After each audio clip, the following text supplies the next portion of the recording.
మనిషి అన్నప్పుడు కాసింత కళాపోషణ ఉండాలి అన్నట్టు రాజకీయ లీడర్లకు కూడా కళారంగంలో జరంత ప్రవేశం ఉండాలి. లేకుంటే అపోజిషన్ పార్టీని ఆడుకునుడు జర కష్టమే అవుతుంది. అందుకే కొద్ది మంది కళారంగాన్ని కండ్లకు అద్దుకొని పోషిస్తుంటారు. ఆంధ్ర లీడర్లు అయితే జరంత ఎక్కువనే, ఇంకా రంగులు పూసుకొని ఏషాలు వెయ్యాలనన్నా, గిచ్చినట్టు మాట్లాడాలన్నా వాళ్ళను మించినోలే లేరు అన్నట్టు చేస్తారు. ఇక సంక్రాంతి పండుగను కూడా రాజకీయాలకు వాడుకున్నట్ల ఆంధ్ర లీడర్లను మించినోళ్ళే లేరు.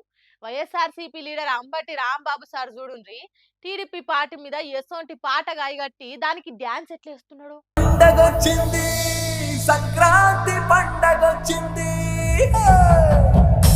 ప్రతి ఇంటి గడపకి వెలుగు తెచ్చింది, కూటమొచ్చింది, దగాగోరు కూటమొచ్చింది, జన జీవితాల్లో చీకటి నింపింది.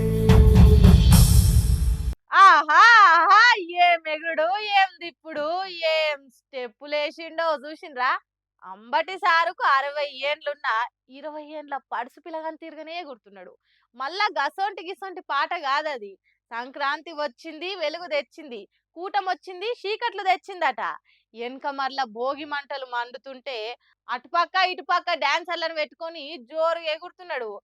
ఏజ్ ఎక్కువై కొద్దిగా నిమ్మతంగానే ఎగురుతున్నాడు గాని, లేకుంటేనా డాన్స్ ఇంకింత ఇరగదీసేతోడు కావచ్చు. చుట్టూ జగన్ ఫ్లెక్సీలు పెట్టి వైఎస్ఆర్సీపీ కార్యకర్తల నడుమ పొట్టు పొట్టు ఎగిరిండు. అంత మంచిగానే ఉన్నది కానీ జర పైలం సారు నడుములు కాళ్ళు కీళ్ళు కండరాలు పట్టుకుంటే తిప్పలైతది. జర నిమ్మలం సారు, 4 ఏండ్ల దాకా ఎన్నికలే లేవు, అప్పటిదాకా ఇంకో 4 సంక్రాంతి పండుగలు వస్తాయి, అప్పటికి కూడా మీరు గిట్లనే డాన్స్ చేయాలంటే జర ఒళ్ళును కాపాడుకోండి సారు అని కోరుతున్నారట. అంబటి రాంబాబు సార్ అంటే అభిమానం ఉన్నోళ్ళు.